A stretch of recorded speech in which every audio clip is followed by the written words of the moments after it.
Marlo, you about to get smashed. That was me, Mrs.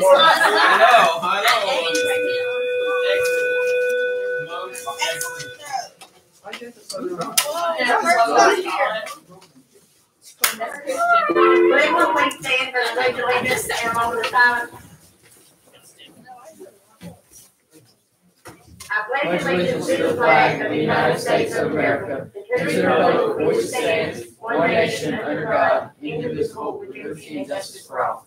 Please remain standing for a moment of silence.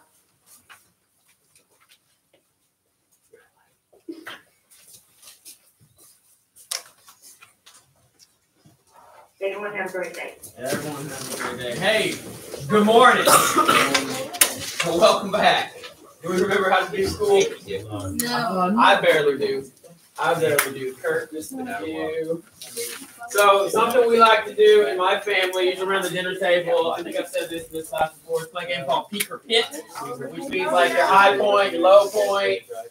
One time I was describing this and someone said, oh yeah, my family calls it happy and crappy. So tell me a peak from Thanksgiving break. Tell me just, 9 days, right? Take it from last Saturday all the way up to yesterday. What is a peak of Thanksgiving break? Staying home. TJ. Sleep. Why not, right? Sleep is good. My mama's cooking. Cooking. Okay. Excellent. Unless my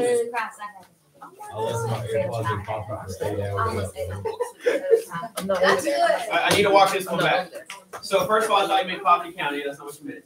You left your AirPods in a cup of coffee for 8 hours. What? And they still work? Is that the rest of the story?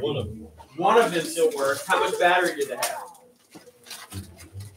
Enough? It still works? Did you track it on your Find My iPhone? You're like, oh, you're still That's funny.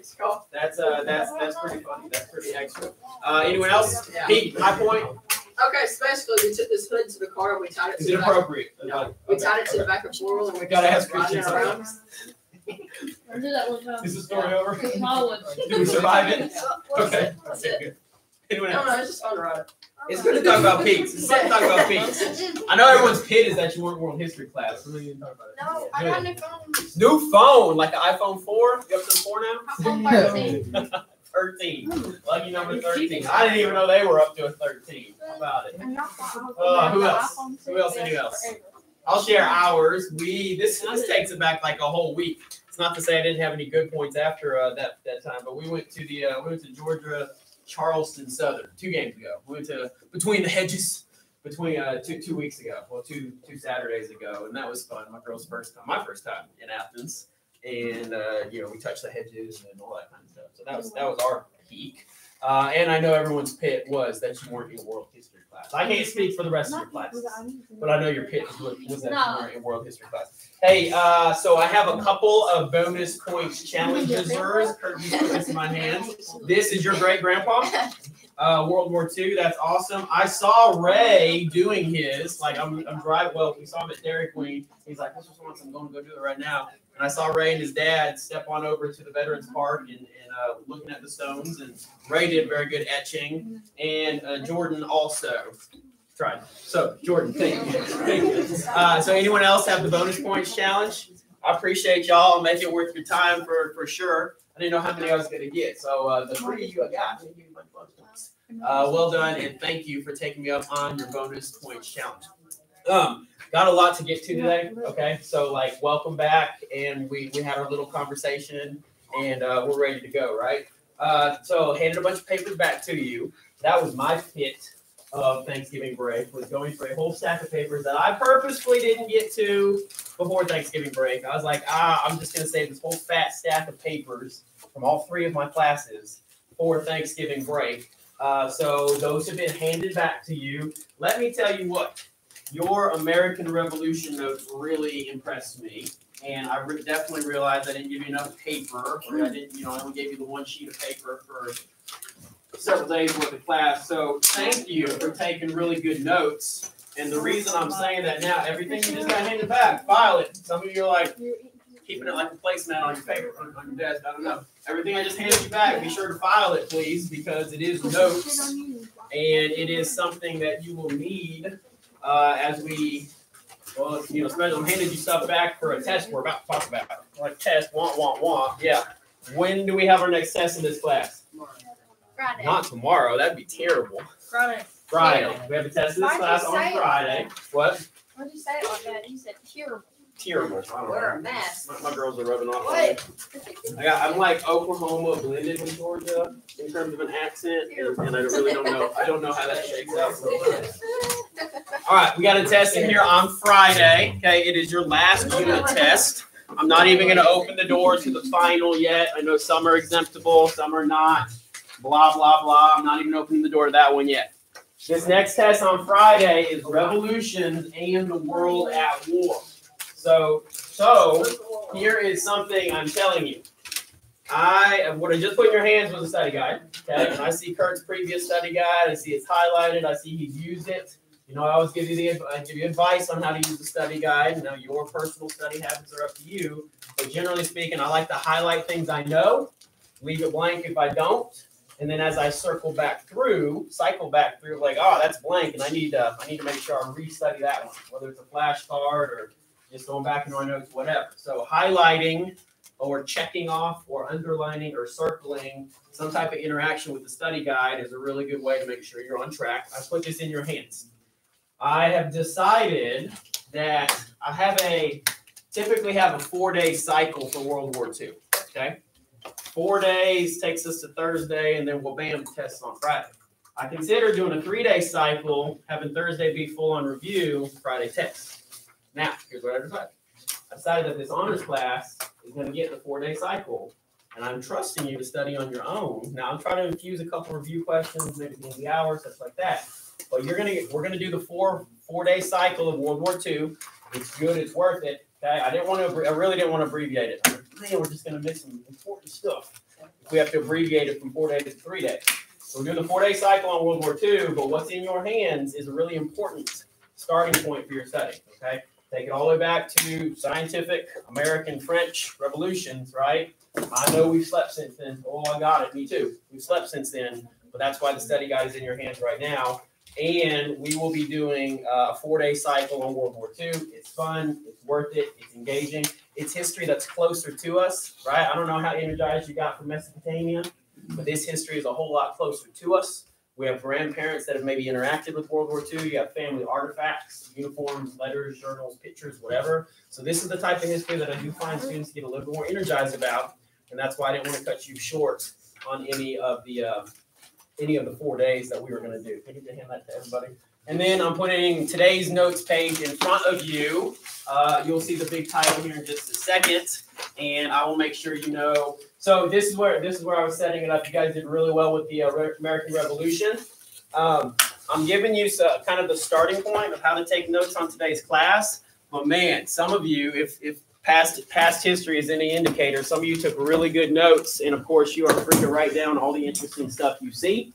And I hope it'll be the kind of conversation that you take home, take to the dinner table. Hey, Mom, Dad, did you know? Because today's conversation is really good. You saw that we rounded out World War I. Well, I showed you the video for how we rounded it out on Friday. I got to say, I think I said it on the battlefield, But I gotta say, that is probably the most favorite class I've ever taught. I'm not the oldest of teachers, but in 2 years, you go ahead and walk around this school and tell everyone else that you're my favorite because everyone else thinks that they are. You're my favorite because that was the most favorite class I've ever taught. Your simulation was awesome. You guys, I don't know if I said it well enough. Kylie brought the water balloons like way back in August. So Kylie, thanks for bringing the water balloons. You made that class happen. I appreciate that classroom donation.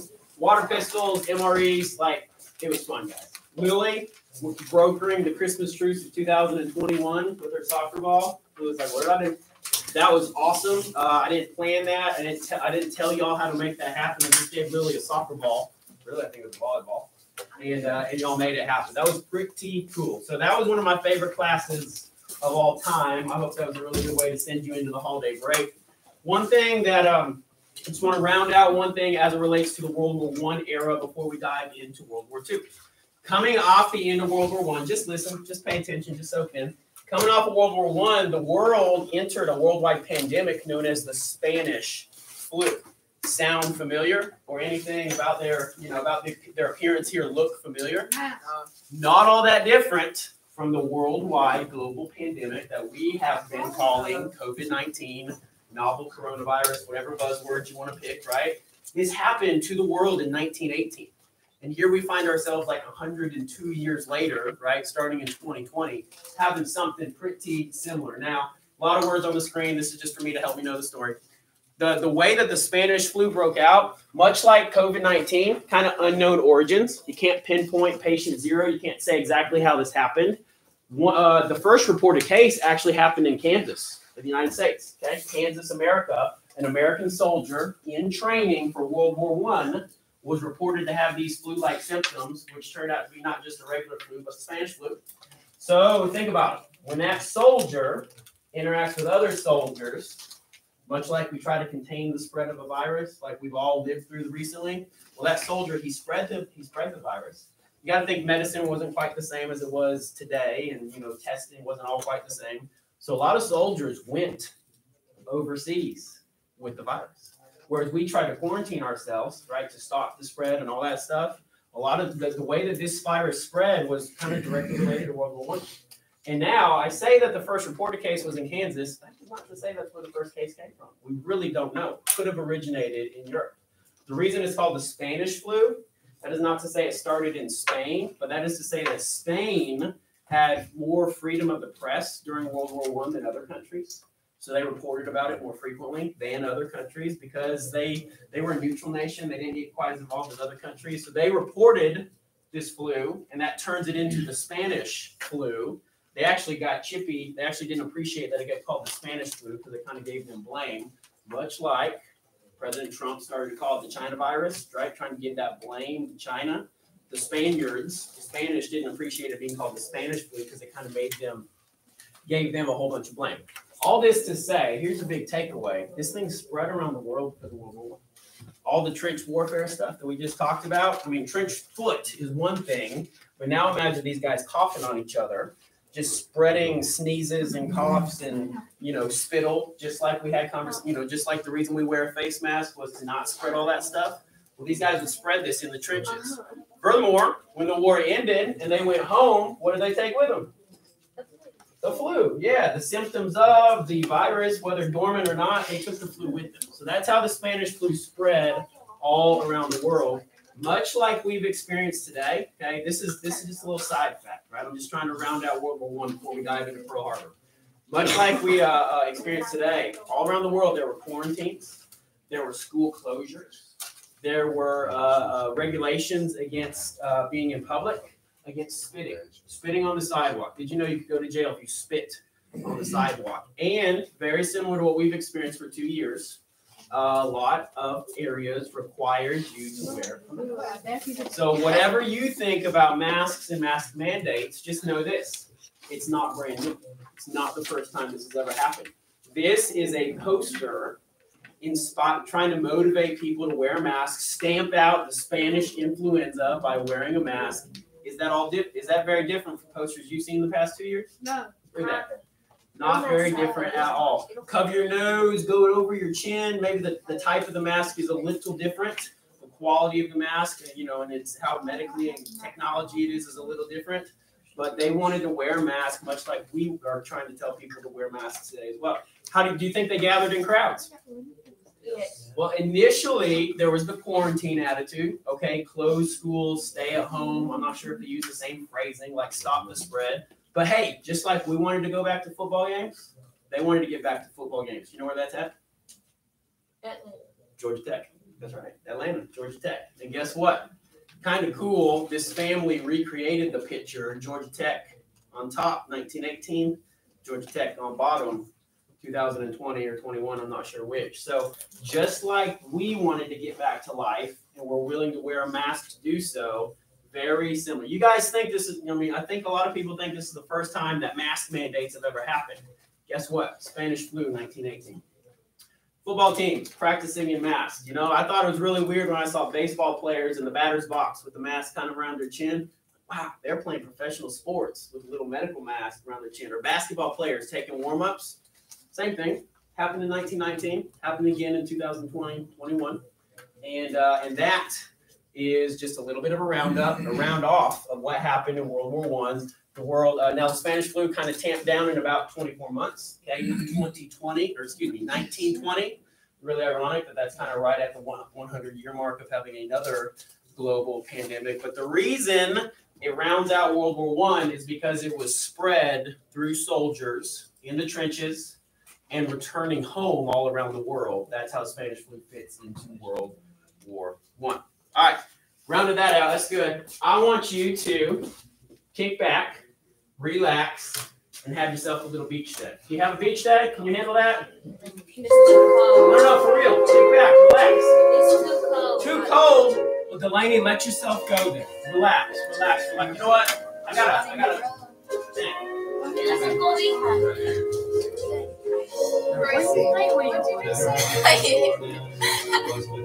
We in Hawaii? Yeah, we in Hawaii. Are we in Hawaii?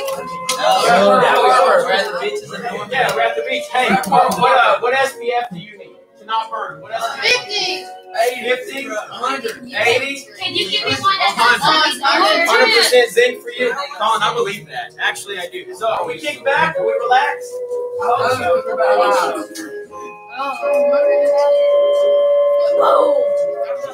Wait, what's that? Air raid! It's an air raid! Hey, you better take cover. Are you crazy? How do you no care for yourself? Put your helmet on. Take cover. Everybody needs a helmet. Take cover! Incoming! Get under your desk! Julia's got it. Julia's in the spirit. Take cover! Kylie, you're going down.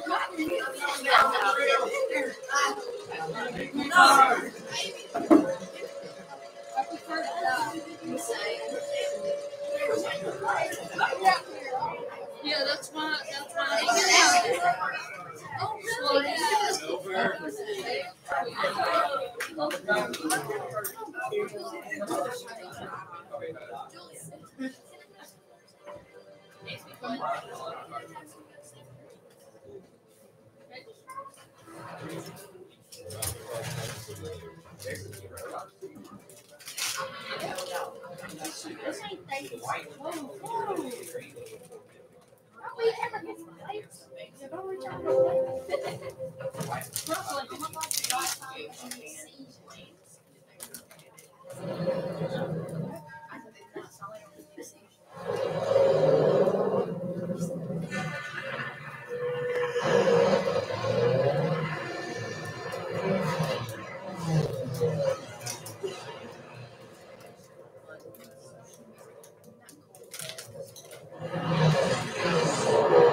So what will we fly to the boat?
What you just experienced is what you might have seen, heard, and felt if you were alive and awake and on the island of Oahu in Hawaii at the naval base known as Pearl Harbor at 7:55 a.m.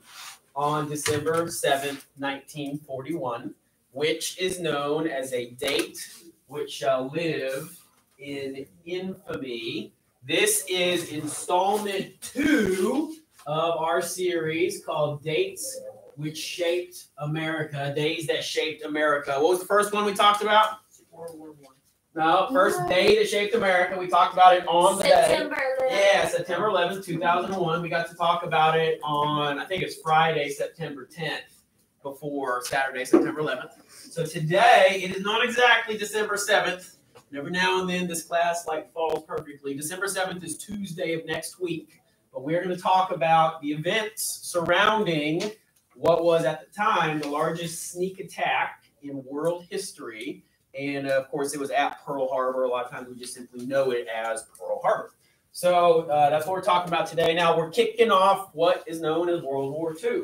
World War I was known as what? At the time, it was called what? The war that will end all War to end all wars. But did it? No. Okay. By the very idea that we know it as World War I, it can imply that there is a World War II. Of course, from time in history, we know that. We know that pretty well. This is kicking off our week of World War II. Just make sure we're real clear on what is World War II. This is the war fought between 1939 and 1945. Now, U.S. involvement didn't start until 1941, and we are going to talk about how the U.S. got involved today. It is between the two sides known as the Allied and the Axis powers. That's a little different in World War I, whereas the Allied and the Central powers. But basically speaking, Allied good guys, Axis bad guys. And, you know, if the United States wasn't a superpower yet, World War II definitely solidified the idea that the United States had superpower status throughout the world. This is World War II. The who, right? I'm always trying to answer the 5 W's. The Axis powers, the bad guys, Nazi Germany, Japan, and Italy. And I've distinguished Nazi Germany because that is not the same as Germany today. That is our friend and ally. Okay, Germany's come a long way in about 80 years. But Nazi Germany, of course, they're the baddest of bad guys in all of history. And the good guys, the Allied powers, UK, i.e. Britain, England, America, Russia, on the smaller side, France. France was basically invaded at that time, so they did not have an army resisting, but they were on the Allied side with small resistance. You know, World War I ended. All the treaties were signed. Most of the world wanted peace, but you may remember Germany got the raw deal. They got the brat. They had to accept blame. They had to pay money. That's reparations. They had to reduce the size of their army. They had to give up a lot of territory. Germany is ready to cowabunga back into another war. And that's why the Treaty of Versailles is a failed treaty. Okay? It did not keep peace.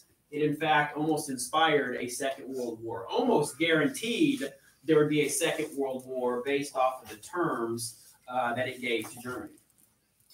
There they are, the Axis powers. We're gonna slow walk this the rest of the week. I just want to make sure you know exactly what we're talking about. We're talking about Germany and Hitler. We're talking about Japan that attacks America. Here are the Allied powers. We're talking about Franklin Delano Roosevelt as President of the United States, Winston Churchill, the famous Winston Churchill of England, Russia, our friend for the time being. Of course, the end of World War II kicks off the Cold War, right? So these are the two sides, the Axis, the Allies. This is World War II. This is the setup. This is what we're going to talk about the rest of the week. England, World War I. Man, this is the worst war of my life. But wait, World War II rolls on and says, no. That was just the worst war of your life so far, right? Should have been the war to end all wars, but we know that it wasn't. Neutrality. So where's the United States in all of this? The United States did not initially want to be involved. Very similar to the idea that in World War I, hey, there's that ocean between us. Let's not get involved. We tried to maintain this idea of neutrality from the start. Why? Well, what we offered our friends was something called cash and carry at first. This is a big idea. I'm just throwing it out there, trying to lay the foundation for the rest of the story. Cash and carry was that, hey, we're not going to get involved. We're not going to send soldiers. And in fact, we're not going to ship equipment across the ocean because dang, those submarines are out there. They might sink our boats. But if you pay us cash, not credit, if you pay us cash and come on in, pay us cash and you come and get this equipment yourselves, we'll sell it to you. So early on, some of our friends and allies, we did support them with military equipment through this idea called cash and carry. They had to take the journey across the ocean, get the equipment, pay for it in cash, and carry it back. So really, it put the United States. Good. Take cover. I was about to. We were slightly involved in the war, but we maintained that healthy neutrality distance. Then there's this program called Lend and Lease, and basically that's backing off of cash and carry. It's saying, okay, man, check it out. This whole thing that's percolating in Europe, this whole war that's about to happen, is going to affect us if we don't help our friends. So we're going to lend them equipment, wink, wink, and let's be honest, we're probably never going to get paid back for it, but we're going to lend equipment to our friends so that they can fight the war on our behalf. And that's not all that different from what the United States continues to do today in a lot of places around the world.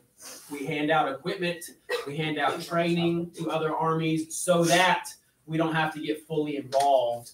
Otherwise. This is the Lend-Lease, kind of already described it there. Here's an important idea about Lend and Lease. When we were attacked, those countries we've been lending to, they came to our aid. So it's like we earned the friendship across the rest of the way. We earned our friendship through the Lend-Lease Act. And those countries we had been supporting with $50 billion worth of equipment, they came to our aid once we did finally get involved following the attacks on Pearl Harbor, which is what we're about to talk about today. So that's just a little bit of a setup. The United States did not get involved initially. World War II was raging before we got involved. But once we couldn't not get involved, once we got sucker punched with a surprise attack, it was good because we had already built friends, we already built alliances like that. So let's walk ourselves to Pearl Harbor. Stuff like this never just happens, right? You ever have a I don't want to say anyone ever get into a fight, but you ever gotten into a scrap of any sort? You probably could say it didn't just come out of nowhere. There's some smack talk to start. There were some insults that were traded. There was a road to that fight, a path to that fight, just like there was a road to Pearl Harbor. So what was that road? Well, Japan invades a portion of China as far back as 1931. Arguably, World War II started in 1931. Now, this is not how history sees it. History doesn't say World War II started in 1931, but arguably, the Japanese were the first to make war as far back as 1931 when they invaded this portion of China. Why did Japan have to do this? Well, what type of nation is Japan? What type of borders do they have? Ocean. Waterbound. Ocean, waterbound, island. I think I heard island as well. Yeah, it's an island nation. Kind of a difficult setup for a country that wants to be really powerful. You only have so many resources. You only have so many ways in and off your, in and out of your territory. An island is not an inherently powerful patch of land. Japan has this national identity of we want to be strong and powerful, but oh shoot, we're an island. How can we be more powerful? Expand, right? So Japan was in this attitude of expansionism, meaning that they're leaving their mainland of the island nation that they are and trying to grab up other lands everywhere. And the main reason they had to do this was for oil. Not all that different from today, just like the gas station kind of, prices at the gas pump reflect the world situation. Japan needed oil. So to do this, they had to gobble up other patches of land all around them. It's called expansionism. This impacts the United States through our trade relationship with China. So even though there's that ocean between us, even though you might say, man, we're not really involved in the war because we're not next to any of these countries that are fighting, we're becoming a global superpower, and that means we are being impacted via trade. So we are unable to get involved directly because of our neutrality laws, and that's what starts to make things difficult because we want to get involved, but our own Congress has said don't get involved. We're not authorizing a war just yet. So we're taking one step closer to this attack known as Pearl Harbor. We do have this strategic naval base at Pearl Harbor, Hawaii. Now, Hawaii as the 50th state. When you look at our flag, it has 50 stars. Each star represents what? A state. If you look at World War II photography, and I'm going to be showing you a bunch of pictures across the next couple of days, every flag you see only has 48 stars. Why? Because of Alaska and Hawaii were not states yet. That's right. So Hawaii was a territory, not a state at this time. And I think that's notable because if you'd attacked Florida, you would be attacking the United States. But Hawaii was this island in the South Pacific. Let me point it out here. This is Hawaii. Okay, the black on my globe, obviously that's water. This is Hawaii. This is Japan. Hawaii is almost smack in the middle of California and Japan, literally in the middle of the Pacific Ocean, right? So it's not a U.S. state, it's a territory, but it's a really important halfway point, right? If we can land airplanes here, and we can land ships here, and we can send fuel and food and bombs and bullets here, we have them halfway around the globe, and we are strategically positioned to be able to do other things throughout the Pacific. That's why Hawaii matters. That's why Hawaii is a strategic patch of land. Serves as a midway point for ships and planes.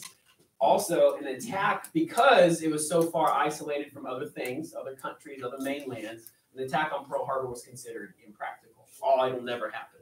And here's what you need to catch throughout history. Anytime someone says that that thing can never get attacked, this thing is impenetrable, that ship is unsinkable, guess what?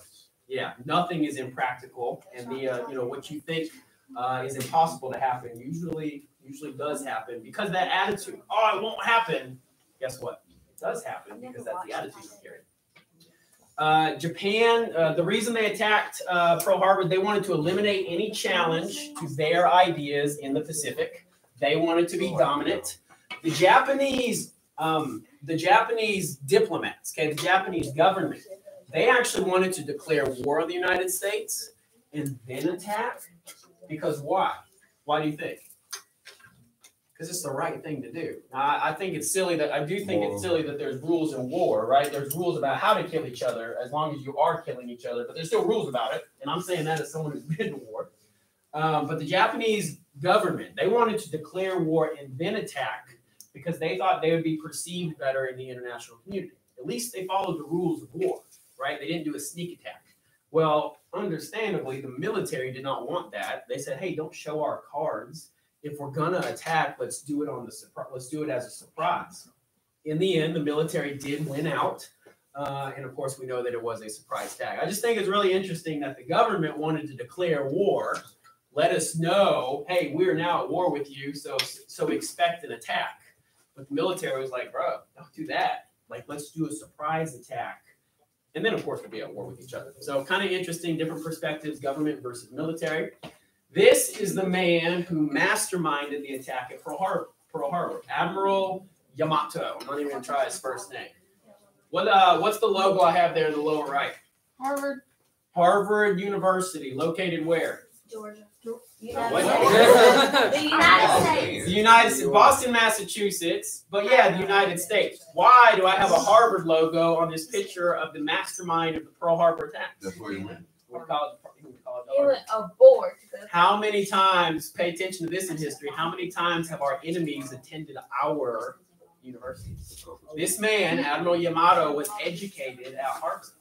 He actually spent a lot of time in Washington, D.C. He was a Japanese foreign diplomat to Washington, D.C. So he got to know the United States very well. And actually, because of that, he got to know some of the cracks in the American ego, the American military, the American supply chain, all that kind of stuff.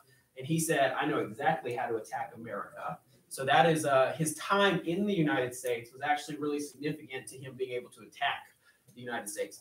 Now, he was a proponent of aviation, airplanes. He wanted to use airplanes to drop bombs from the sky. That may sound really normal to you guys today. Iraq, Afghanistan, fighter jets, Top Gun, right? Airplanes. Of course we got airplanes. How old was the airplane at this time? About 30 years. About 30 years old, right? So airplane and air power was a very new thing. And in fact, in World War I, how were airplanes mostly used? What did I say? Reconnaissance, yeah. Binoculars, spotting, not dropping bombs. So Yamato, he's one of the first guys to really say, guess what? This airplane thing, this whole new invention, can be used to drop bombs. So his design of a sneak attack was to use the airplane to drop bombs from the sky on anything on the ground. Again, sounds really normal to us today. It sounds like a really basic attack, but that was revolutionary at the time. This is the attack that he designs, and what we see, what we know as Pearl Harbor is the attack that he designed, and of course that kind of changed the whole face of human history because of what comes after it. What do you think? What do you think his fate is? Did he survive the war? He was assassinated. Close to the right word. I'll almost buy that, Eric. So the answer is he did not survive the war. I'll just cut to the chase and tell you how his story ends. Not suicide. Executed. Not executed. That could have been a good guess. That'd be a fair guess, Jack. And the bombs dropped. What happened? Well, I'll just tell you. What happened, Eric, I like what you said, assassinated. Now, when we think assassinated, maybe we think like a lone gunman, JFK, boom, right, shot, assassinated. What actually happened, I think a better word is he was targeted. In 1943, he was flying an airplane. He was flying a bomber. So just like he advocated using bombers at Pearl Harbor, he was flying an airplane. The Americans got intelligence that there would be a bombing raid and that he would be the lead airplane. So we specifically targeted that particular bombing raid, shot down his plane. So he did not survive the war. He died in 1943, basically because he was specifically targeted. Some might say that that was punishment. Some might say that was his consequences or his execution. But he did not survive the war. So that's just a little extra there. All right, this has been a really long setup, and I'm talking about as fast as I can. I'm going to tell you 10 big facts about Pearl Harbor, and that's the page you have in front of you, top 10 big facts about Pearl Harbor. Man, we could say all the small facts. Oh, you could spend a lifetime studying Pearl Harbor. In fact, that's what a lot of my books and DVDs are. But these are going to be top 10 big facts to really paint the picture for you, and I hope maybe I'll inspire you to be curious, and you'll do reading and viewing, and you'll spend the rest of your life kind of studying this stuff because it's fun, not because you have to. So top 10 big facts. Are you ready? Let's go. Number one, go ahead and write, every time you see this blue slide, go ahead and write that down. Pearl Harbor is on the Hawaiian island of Oahu. That is O''AHU, Oahu. Now, I don't know about you, but when I was growing up as a kid, I always thought the big island was the main island, and that's where Pearl Harbor is, right? That's That's actually not the case.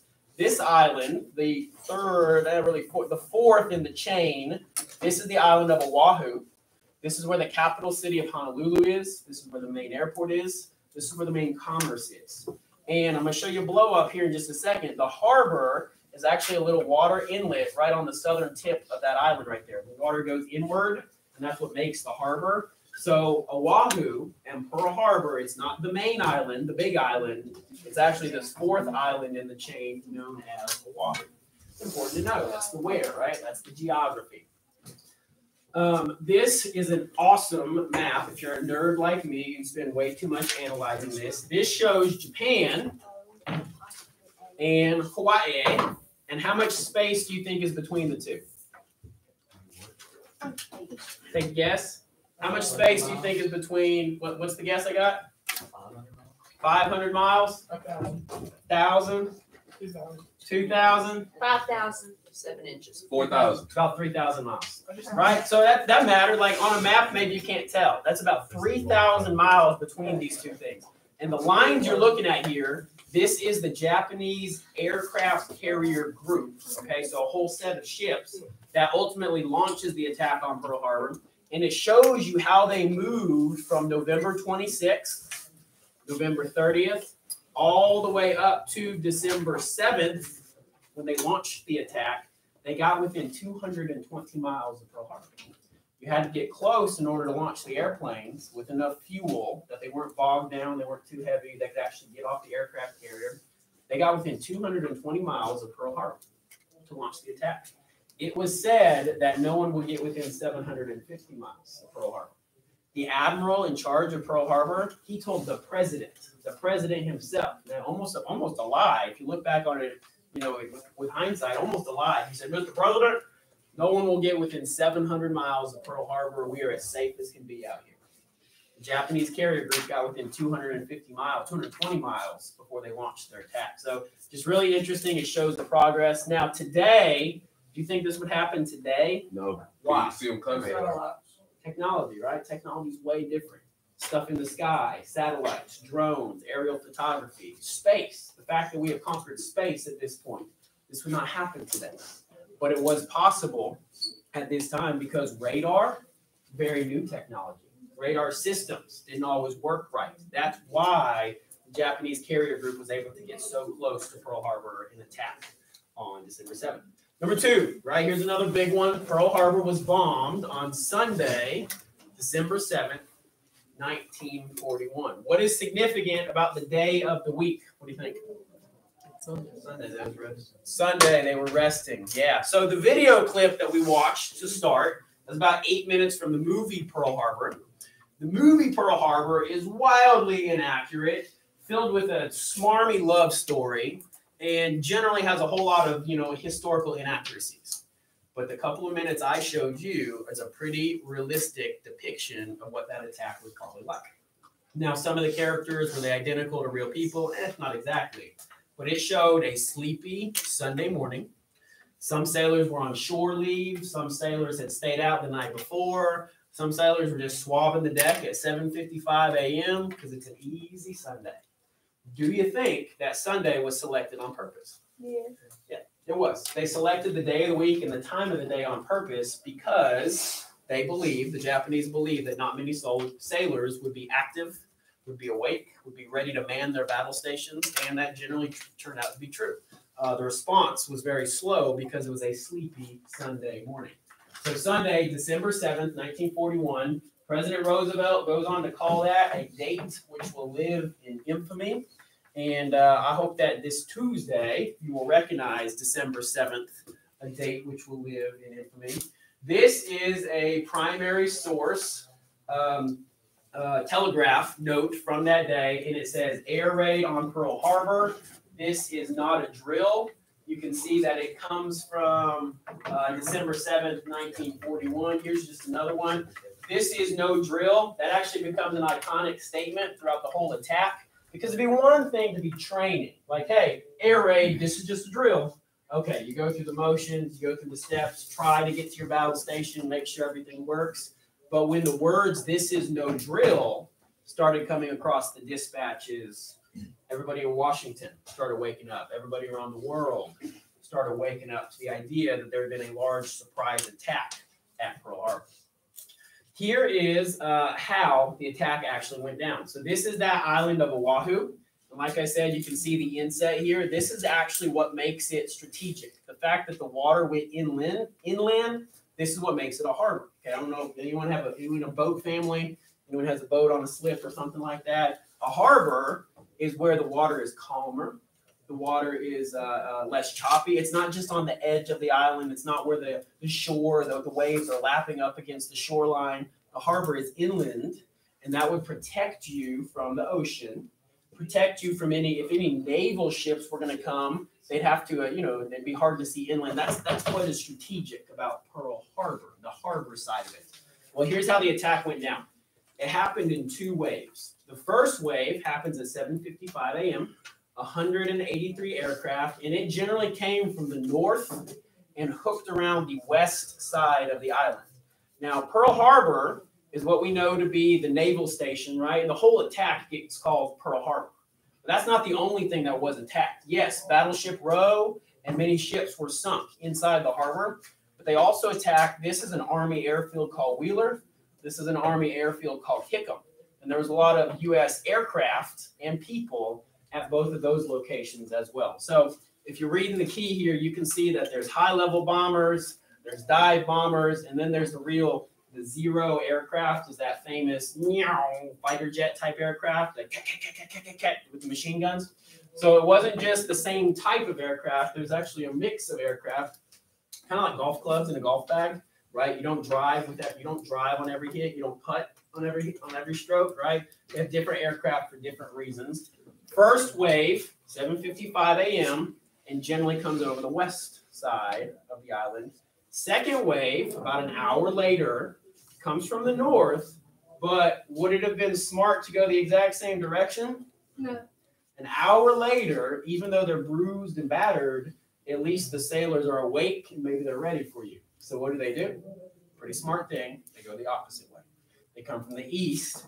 They do hook into Pearl Harbor again. Okay, more damage to the harbor itself. This is a Marine Corps base, so now they're attacking the Marines, and a couple more go to the Army Airfield at Hickam. So 2 waves, and I just have to think that the whole island was pretty busy, probably looked about like that. Now, I've been to the island. I've visited Pearl Harbor. I'll show you some of my pictures if we get there. You could likely see. Now, I don't want you to think that you could stand here and see the shoreline, right? The island is larger than that. It's not like, oh, the island's so small you can see everything. But I'm telling you, you could stand anywhere on this island and know that there were airplanes buzzing all over it. Okay, everybody on the island would have known that something was going on at that time on that day. Now, I said there are 2 waves of attacks. It is an absolute miracle that, or I should say that there were 3 planned phases of attack. And it is an absolute miracle that the 3rd wave did not go off. Because the 3rd wave was designed to attack, what do you think's in here? Oil and fuel. Yeah. This was the entire, all these white things right here, almost looks like a farm. Those are holding millions of gallons of fuel. They are located generally right here, okay, on the kind of on the west edge of the island, and they were not underground. They were not thickly armored. Okay, this shell could have been pierced with just a regular bullet, much less a bomb. If this fuel had been attacked, the United States Pacific Fleet, all the ships, all the trucks, all the airplanes, would not have had any fuel for thousands of miles. The entire fuel storage located right here. So if it didn't happen, but if this 3rd wave goes off and attacks the fuel, the United States' ability to make war would have been greatly decreased.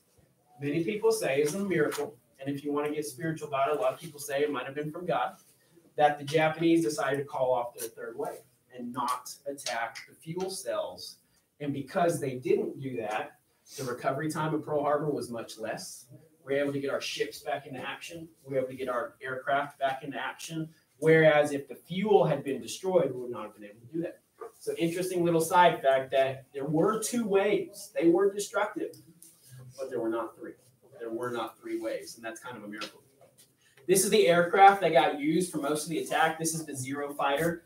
This is a single torpedo that it would have dropped into the harbor. Now, a torpedo, the way it works is it gets dropped, and it dives into the water, and it dives down pretty deep. But a harbor, I just told you, it's kind of inland. How deep do you expect a harbor to be? Shallow, right? We don't have to get into the exact feet, but shallow. Well, a torpedo would not really work in that situation because it dives down, and then its fins bring it back up to the surface, and it goes into the side of the ship. That's how it's designed to work. The Japanese, to get past this, they built this wooden fin that limited how deep the torpedo would dive. And this is how we know it's a very planned attack. It wasn't something that, oh, let's attack the Americans. It wasn't something that just happened because they experimented with this. They designed this. They tested it out. And this is how we know that it was a very planned attack because they knew how deep the harbor was. They had photographs. They had intelligence. And in order to counteract that, they built this wooden fin. This is a wooden fin that was actually used in the movie. So that wasn't used in Pearl Harbor on the day of the attack, but it was used in the movie to show how that wooden fin got attached to the torpedo.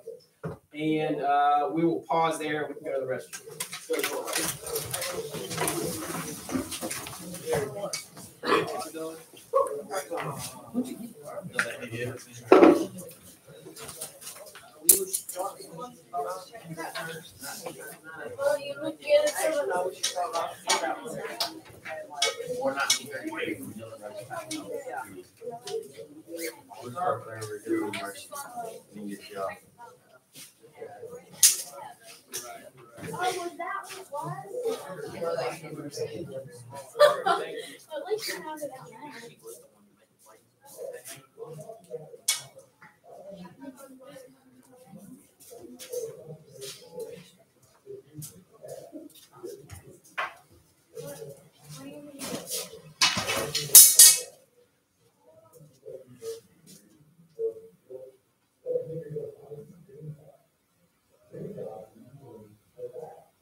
Could have said Oh, snap. He's dead. It'll say it on there. Yeah, all we can do is sit there. Yeah.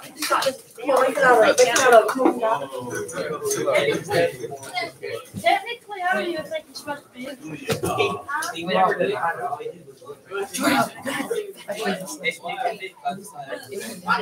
number 3. Go ahead and jot it down. What the? Oh, it is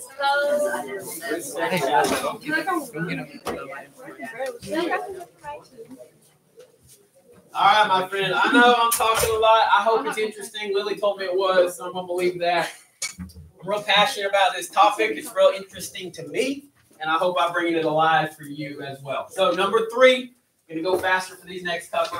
Obviously, this happened during World War II. I already set that up. The European countries had been fighting since 1939, and because of this, the United States declared war on Japan, the Japanese Empire, because of the attack on Pearl Harbor. Y'all could abbreviate that or shorten that sentence. Okay, part of being an honors class thinker is putting things in your own language. You don't have to copy every stinking word verbatim.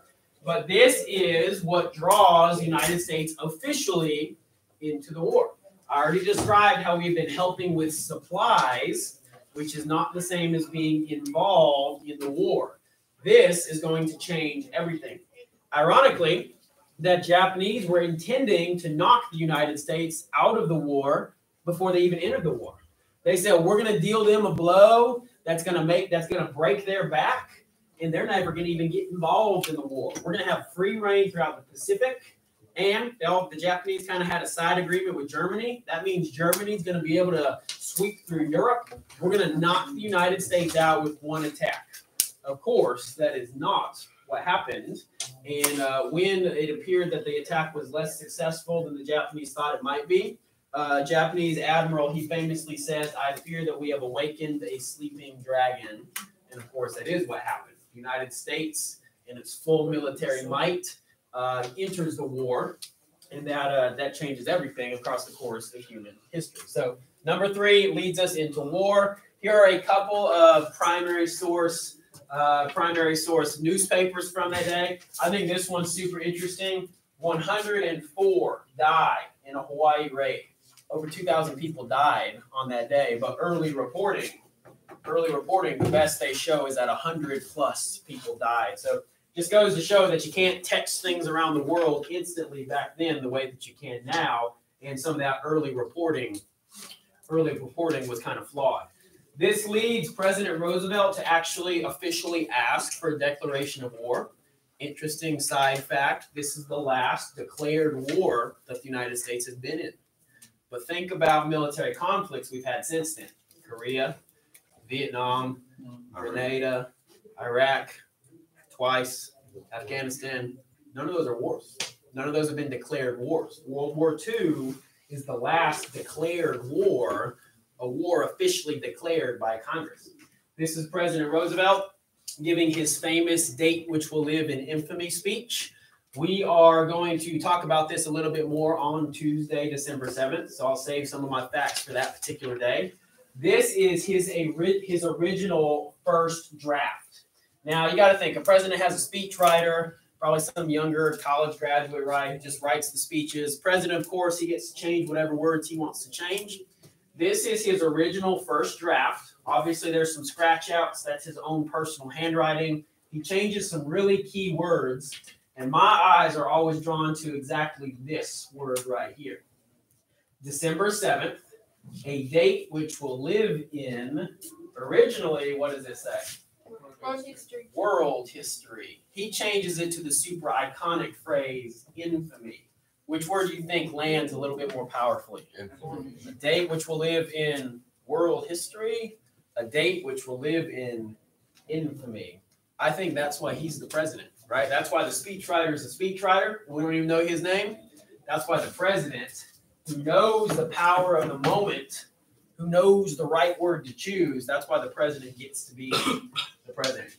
I used this source in class last year. I thought it was super interesting. I think I'm really interested to see the president's own handwriting and how he shaped the speech. When we were in Hawaii this summer, I did not expect this, but I walked right up to this display and boom, there is the speech. So I've seen a lot of cool museums in my time. I always encourage you to go to museums as well. This is one of the coolest artifacts I think I've ever seen, because to me, it's like I'm standing with Franklin Roosevelt's handwriting. I'm looking at the same speech he looked at on that day. And I was really amazed by how cool that piece of paper was, and it's at a little museum in Pearl Harbor on Hawaii. So little side extra of Mr. Swanson's personal travels. So from this, who do we get attacked by? Japan. Who do we go to war with first? Japan. Europe.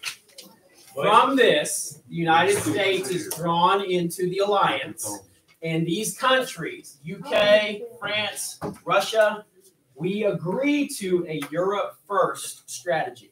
Now, that doesn't mean we're not going to have a presence in the Pacific. And as the war shakes itself out, we really do fight two wars at the same time, and that's pretty difficult to do.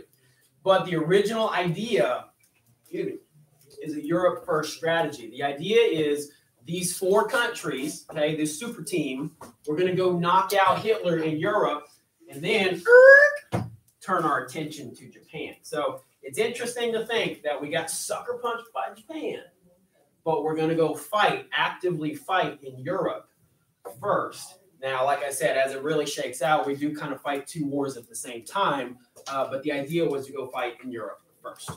Number 4, the airplanes get all the credit, right? The airplanes get all the movie roles and the headlines.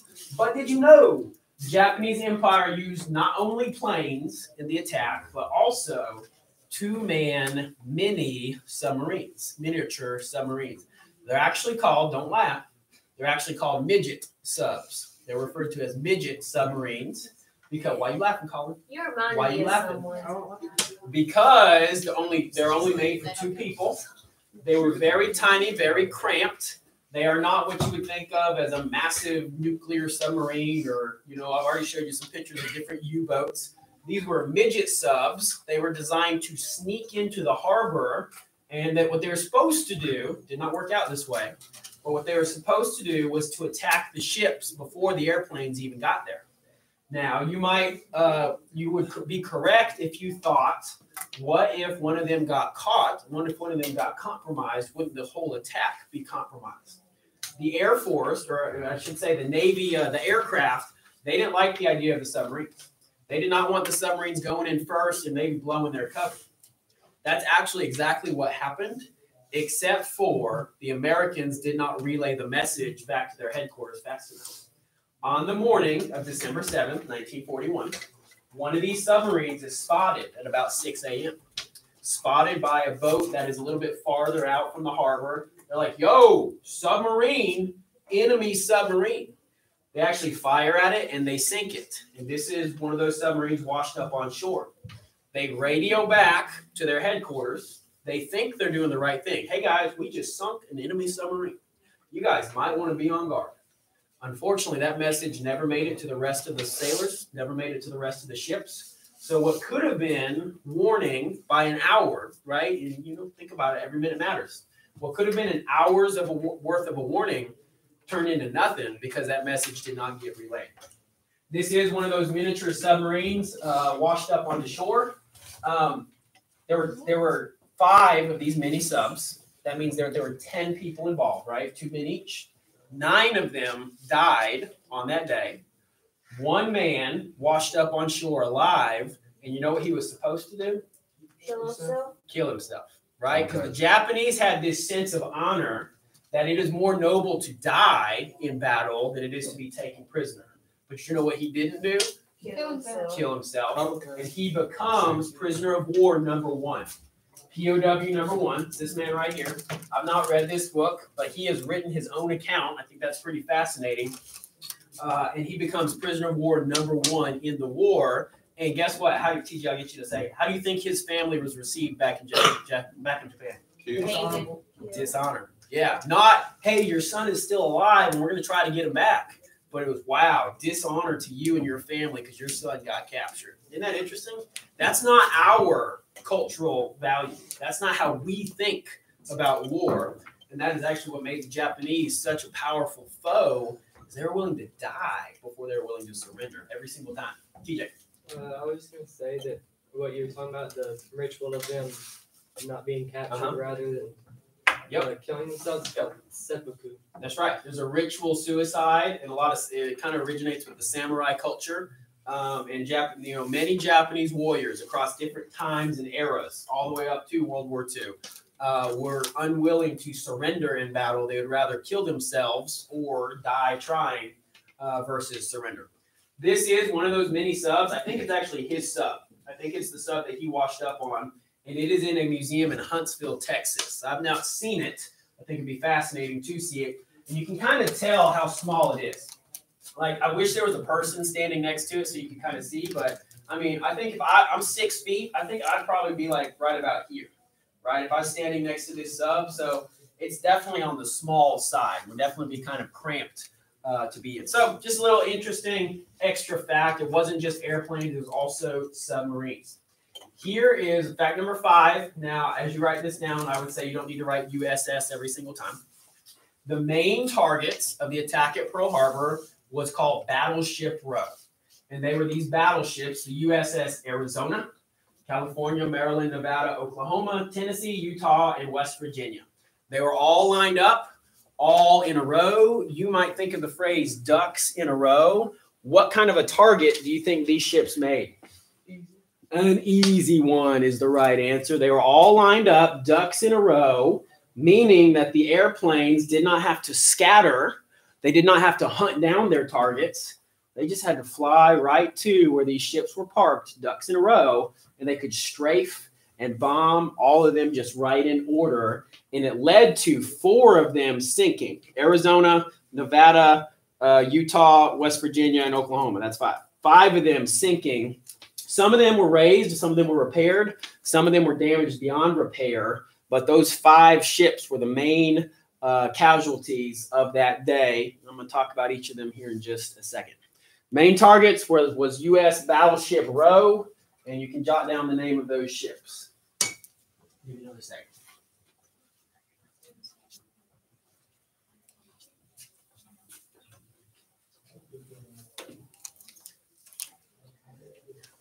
So next picture here is a map of the island again, and I'm just kind of trying to progress your brain into thinking about the geography here. This is the island of Oahu. This is the harbor. So you can see the first wave coming around the west, the second wave coming around the east, and they're coming into the harbor where the Battleship Row is. This is another picture that shows it even better. Inside the harbor, there's a tiny island, okay, an additional island. It's known as Ford Island, and this is how the battleships were parked.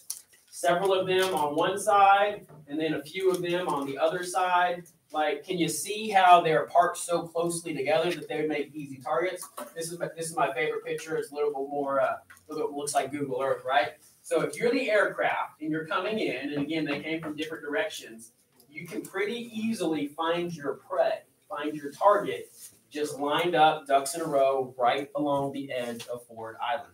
You can see the color coding. Red means it was totally destroyed. Orange, damaged. Yellow, lightly damaged. So the main damage comes from the ships that were parked right in a row right here. In the movie, when we were watching the movie clip at the beginning of class, that is the attack you were seeing was on those ships right there. Number 6 here, the USS Arizona was hit the worst and was sunk and remains sunk at the bottom of Pearl Harbor still today. I have put on my USS Arizona hat. I am not much of a Navy guy, prefer to say beat Navy, but on this day, teaching about Pearl Harbor, I'm happy to bring out some Navy history and even put on a Navy hat. So USS Arizona was hit the worst and was sunk to the bottom of the harbor, remains at the bottom of the harbor today. This is the memorial that people visit. If you go to Pearl Harbor as a tourist or to pay your respects, most people are visiting the USS Arizona Memorial. I'll show you a couple pictures of that as we go as well.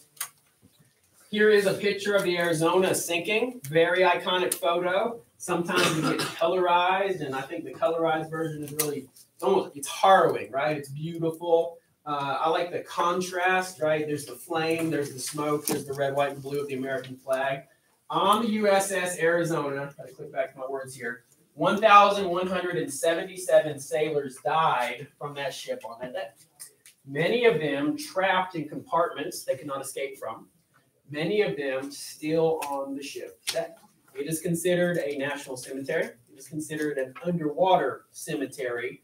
And many people, many bodies remain in the Arizona today. So even as you go and visit as a tourist, you are visiting essentially a national cemetery where people are, there are skeletons, there are bodies underneath the water. Yes, ma'am. Yes. Yes. Madison to the guidance office. I don't know about. So Arizona, something that's really interesting is that it sank in 9 minutes. So like wakey wakey, 7:55, boom, boom, boom. 9 minutes later, your ship is underneath the water. That's the reason that not many people could escape because of how fast it happened. And that's the USS Arizona. USS Oklahoma was turned upside down. And the USS Oklahoma is actually, me being from Oklahoma, it's a big part of Oklahoma history. There's several pieces of the Oklahoma at the Oklahoma State Capitol, various other places around Oklahoma. The anchor is at a museum in Oklahoma. You may have caught, I am wearing a Hawaiian shirt today, and on my shirt are these different ships in different locations of Pearl Harbor. So this is my outfit of the day because we're talking about Pearl Harbor.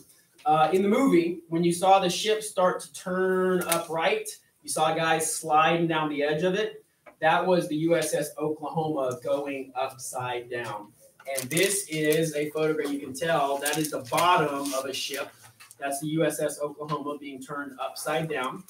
This is the USS Oklahoma. That's not what ships are supposed to look like, right? That is totally upside down. Similar to the Arizona, there were men stuck inside. There were men pounding, even for days. They could hear voices. They could hear pounding. They knew people were alive, but they just literally couldn't get to it. They couldn't cut through the metal.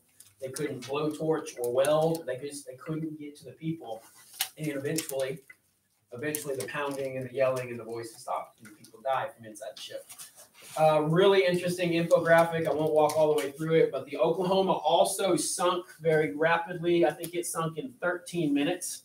The first strike at 7:56 a.m., so that's right as the attack happened. 1, 2, 3, 4, 5, 6, 7, 8, and then a final torpedo as it's listing. A final torpedo hits, and so that's how this is how they all the hits happened. And the Oklahoma goes from upright at 7:56 a.m. to sunk at 8:08 a.m. What is that? 12 minutes. Oklahoma sunk in 12 minutes. So very similar to the Arizona, sunk in 9 minutes. The Oklahoma sunk in 12 minutes. That is the rapid pace that this attack happened. Changed the face of world history and happened just like that. This is the USS Oklahoma being righted. Ironic, really interesting story. It was lifted upright. It was floated again. I'm not an engineer. I don't know how they do it, but some of these ships that were previously sunk were able to be floated again. USS Oklahoma was sold for scrap metal. They drug it. They were attempting to drag it all the way to San Francisco, right, from Pearl Harbor back to California. And in doing that, it sunk in the middle of the storm. And that time it sunk for good, and it was never recovered. So it is not at Pearl Harbor because it was recovered, but it sunk in the middle of the Pacific Ocean en route to California, and it's at the bottom of the ocean today because of that. So little side extra on the USS Oklahoma. Number 8, USS West Virginia was torn open, and the West Virginia is notable for several reasons that I will tell you about in just a second. I know some of these statements aren't like, earth-shattering as you write your 1 through 10. So you can just write down West Virginia was torn open, was also sunk.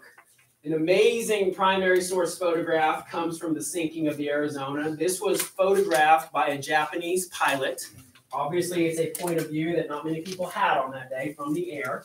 This is the Ford Island. Here's some ships duck in a row. Here's the most ships ducks in a row. These are planes in the air. So I'm blown away that this photograph got taken. And then at the moment the photograph was snapped, a torpedo is splashing the water. And it's actually striking the side of the USS West Virginia. So this is literally a photograph of the moment that the West Virginia was struck. And which ship do you think is the USS West Virginia? The little one, no. It's not the ship that is upright. Okay, a lot of people look at this photograph and think this is the West Virginia. This is actually the top of the West Virginia, right at the water level. So this is the mast of the West Virginia, and the West Virginia is at water level. It sunk straight down, and the top of it, the part that you would walk on, right, was right at water level. You saw Cuba Gooding Jr., okay, the actor. Did you see him in the movie? What did he do? He was shooting down. He was shooting down airplanes. What was he doing before that? He was a chef. He was cooking breakfast. Cuba Gooding Jr.'s character is named Dory Miller. He was an African-American man, and on the West Virginia, he was a cook, a chef. His job was not to shoot the guns. But at the moment of attack, what did he do? He did whatever they needed him to do, right? He said, not today. He got to one of the guns that he had not been trained on. He did not necessarily know how to use it. He had not been trained on it. But he said, today, I'm going to shoot down some airplanes. And he is credited with at least 2 kills. Okay, it's really hard to know exactly how many planes, each person shot down. But he's credited with 2 kills. He was given the Navy Cross. And he actually becomes kind of a motivational moment throughout the war, especially for African Americans. Like, hey, African Americans, join the Navy. Look at Dory Miller. It's a step in the right direction towards civil rights. And that's something we'll talk about in U.S. history a little bit more. Unfortunately, Dory Miller does not survive the war. He dies in 1943 in a different battle. This is the actor, not the man, but the actor, Cuba Gooding Jr. And I'm just reminding you what we saw in the movie. West Virginia, here it is again. This is probably a better photograph. Not the ship that's floating, but the ship that's sunk. You can see how it's at the water level. That's the USS West Virginia right there. Amazingly, the USS West Virginia was raised, refloated, and it was present at the surrender of the Japanese in Tokyo Harbor in 1945. They sunk it to start the war, and this ship was there the day that the Japanese surrendered in May of 1945, August of 1945. It's almost like a big screw you to the Japanese, right? Because you sunk our ship, but guess what? We're going to bring it back the day that you surrender. So I think that's fascinating as well. All right, number 9. Overall death toll, 2,300 plus. It's really hard to say exactly. Like, some people got counted double, some people got skipped. History kind of flushes all that out. But generally speaking, 2,300 plus. 1,177 of those were from the USS Arizona. The picture you see here is from the wall inside the USS Arizona Memorial. And it is all their names engraved on this beautiful marble. It is a very solemn place, a very quiet place for thinking, for reflection, for thinking about what happened there on December 7th, 1941. And seeing every name written kind of shows you the magnitude, how many people actually died on that ship on that day. And just a little bit of a blow up there. You can see all the names individually. They were not all from the Navy. There were Marines. There were even Army who died on the Arizona on that day. And then number 10, rounded out here with number 10, Pearl Harbor gets all the press. Pearl Harbor gets the movies made out of it. But Pearl Harbor was not the only attack on that day. On the same day, the Japanese Empire also attacked Midway Island, Wake Island, Guam, the Philippines, Malaya, and Thailand. I know that's a lot.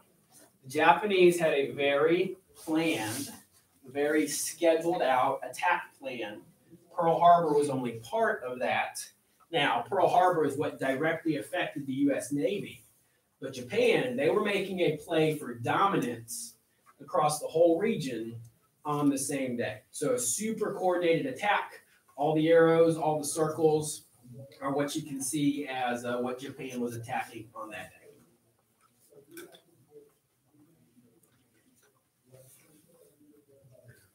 So that rounds out our 10 big facts. Hang with me. Got about 10 more minutes here. I'm trying to tell you a couple more stories as we go.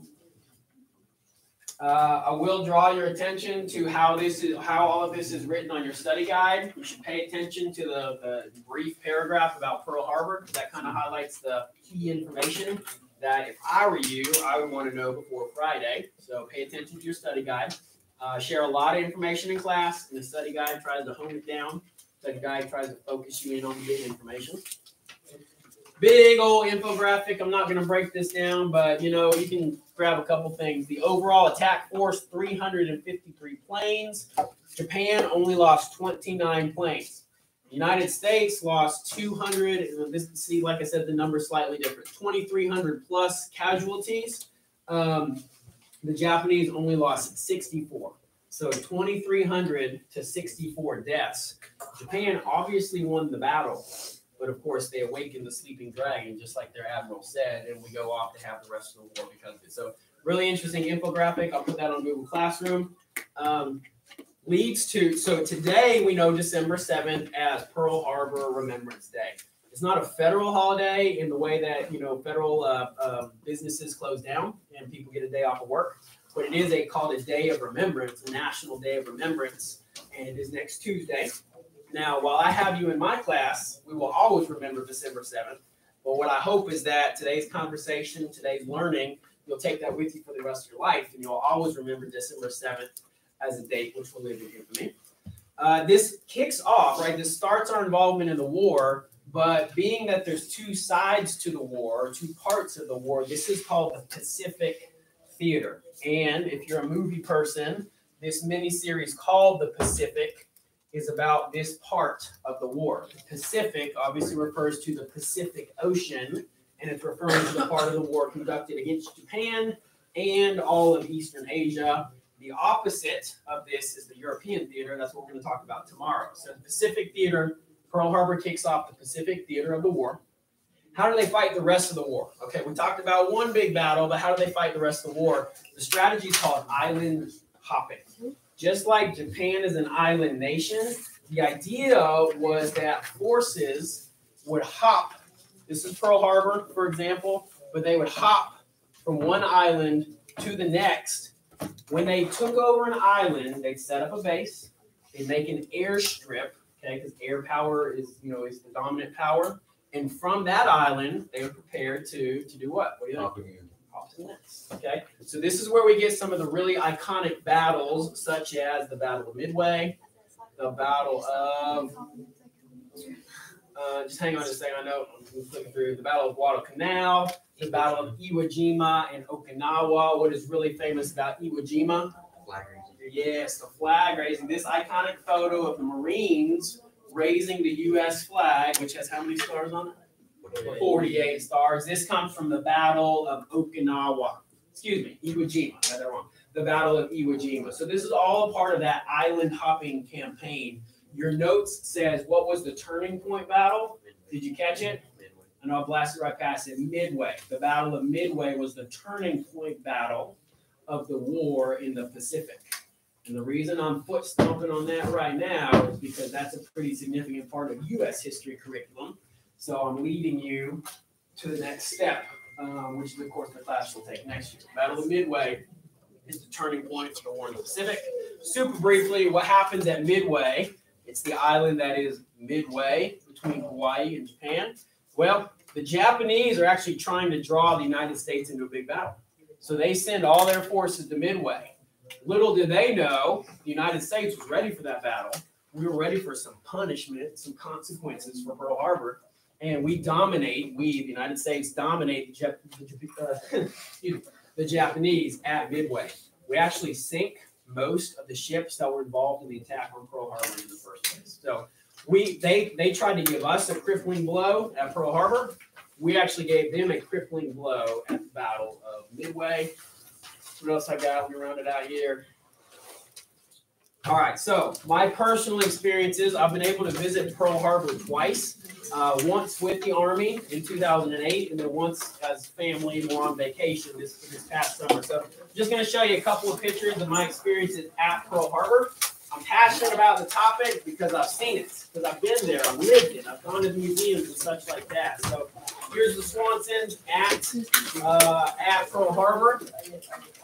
This is me in 2008, so my pictures are going to kind of jump back and forth. Here's what the USS Arizona Memorial looks like today. This is the USS Arizona. Can you see the outline of it? It is rusty. This is the actual ship. It's definitely rusty. The memorial goes across the ship, right? And you can visibly see parts of the ship that are above the water. There are other docking stations along the way where the other ships are lined up. And then inside of this little space right here, that's where those names are listed. Now, if you look to the top of the photograph, you see a discoloration of some sort? Yes. More like top left. You see this discoloration right here? What do you think that is? Rust. Fish. What? Fish. Eric, what did you say? Rust. Rust, not quite. I think Algae. Oil. Oil. The ship was sunk with millions of gallons of fuel in it. And to this day, oil bubbles to the surface at the rate of about 2 quarts per day. One bubble at a time. But guys, we're going on Tuesday, will be 80 years.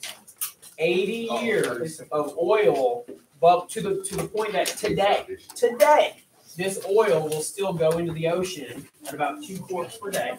A lot of times it's called the tears of the Arizona. It's almost as if the ship is crying for its lost shipmates, even still to this day. So we're coming up on 80 years, the 80-year anniversary, and it's still bubbling oil today. What else we got here? This is a photograph I took. Okay, this is not just some stock photo. I took this picture of the oil coming to the surface. Got to see it myself. For those of you who are kind of visual like me, this is a model. This shows how the ship rests on the harbor floor. Some of it, which sticks out, you can see how some of it sticks out, and then the memorial that goes across it. This is the memorial. This is the year 2008. For me, you got to take the ship out there. Look, you got to take a tiny boat out there. You can't just walk out to it because it is in the middle of the harbor. USS Oklahoma is not present, but there is a memorial for it. And the way they honor the 600 people that died is with one of these marble pillars. And no, I don't think there's any kinship, but I did find a Charles Swanson who passed away on the USS Oklahoma. And I think that's pretty cool because I love Oklahoma and my name is Swanson. Oh my God, I'm gonna blast through the rest of these here. Okay, and then the final, the bell will ring on us here, but I do want to show you this quick video that I made of my time at Pearl Harbor. So just pay attention to this when the bell rings and be dismissed. Swanson here, coming to you from Pearl Harbor, the island of Oahu in Hawaii. If you're watching this video, it means you must be in one of my classes, either U.S. history or world history, and I bet we have had a lesson about Pearl Harbor or the United States entering World War II or just World War II in general.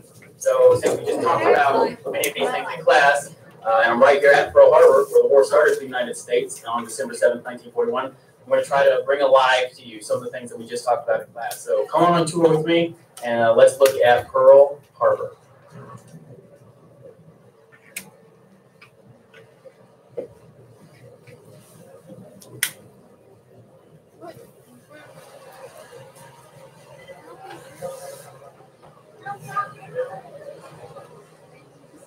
So the trees, that's the Ford Island. That's that extra island that's in the middle of the harbor. You can see there's houses. People literally live still on Ford Island.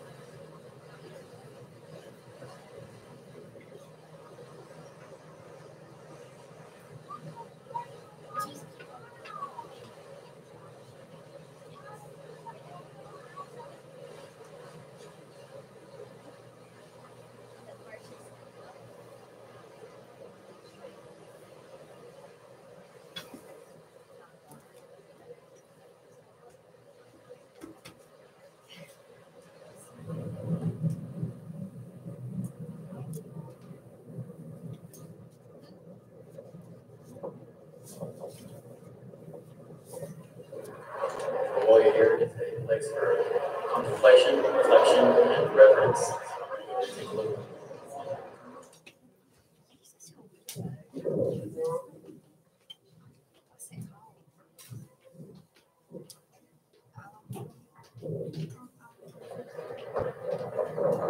So that was a gun turret. That's where a gun would have been placed, and it is still above the water.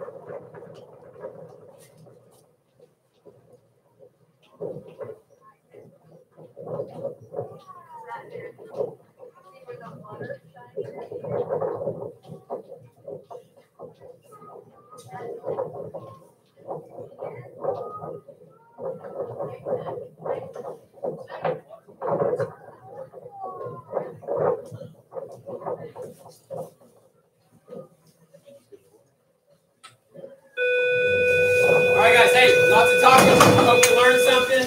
See you tomorrow.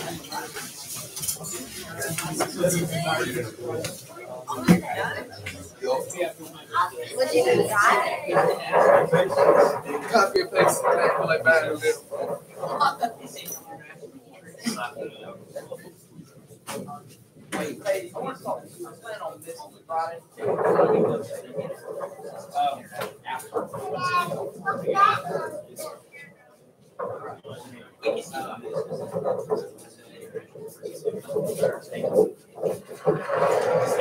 I have the names of 1,177 sailors and Marines who perished on USS. Ask him if you, let's say you walk tomorrow. So ask him if you could, like next week. Ask him now. But say on Monday of next week, can I take this? All right, guys. I'll check. We get D-Day certain days. I'll try to schedule it. If I need to talk to I had everything turned in and whatnot. Yeah. I looked over my grade book for this week and I found that this